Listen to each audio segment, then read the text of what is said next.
Mon, negative ka o. Bakit negative? Negative, Lord Denise, kasi wala silang nadatnan na sino man sa 3 miyembro ng Board of Directors nitong ang SunWest Inc. na kabilang sa mga wanted ngayon matapos ngang mahainan or malabasan ng arrest warrant kaugnay dito nga sa maanomalyang flood control project. Initially, merong classified Class A information or tip na natanggap ng operatiba ng kapulisan at NBI na dito nga sa naturang hotel sa Pasay nag-stay, no? Nagtago technically itong 3 opisyal ng SunWest Inc. Ito kasing naturang hotel, Lord at Denise, ito ay subsidiary pagmamay-ari rin ng SunWest Inc. Technically. So ang sinasabi, according sa mga kapulisan sa CIDG, nagpanggap nga raw itong mga empleyado at talagang nag-stay sila sa mga housekeeping unit, sa kitchen. So all of these kinds of rooms, sinat din ng mga operatives kaninang umaga para maisa-isa talaga ma-check no, kung nandito. At it turned out negative. Wala silang nadatnan. Actually, parang mala pelikula yung pagpasok dito sa naturang hotel kasi more than 100 of PNP personnel and NBI agents joined force no para lang madakip itong 3 opisyal nga ng SunWest. Maalala kasi natin, out of 16 individuals na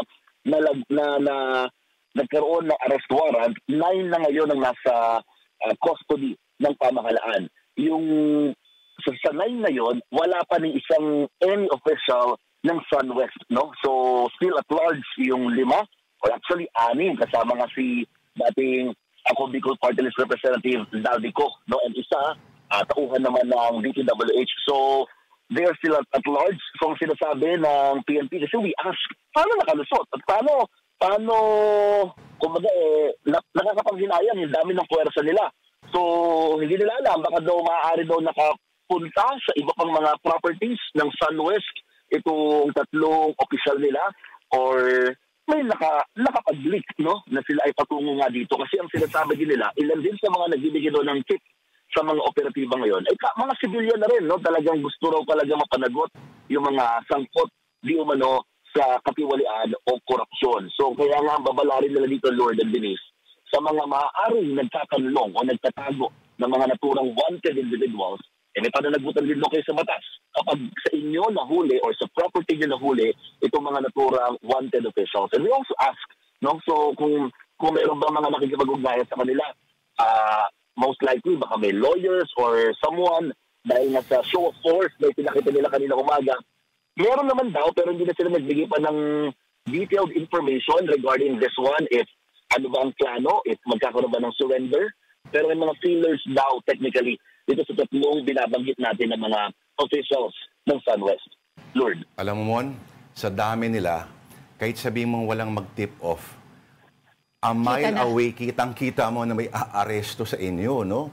Kung kaya kalaking puwersa yung parating. At kung hotel yan, siyempre, di ba? Dadaan ka pa sa lobby. Tsaka ang hotel laging may backdoor, may employees entrance. Kanila pa pala yan. Oo, which reminds me, Mon, sorry, did they even discuss that kind of detail? Kasi sa hotel, either may time card ka or, syempre, ano na ngayon, new age na tayo, biometrics na ang ginagamit para magkaroon ka ng access from the outside part of the hotel going in, kahit sa employees entrance. So, every employee is accounted for ba? Kasi magkaiba yun eh. Either wala kang inabutan or wala talaga yung 3 doon.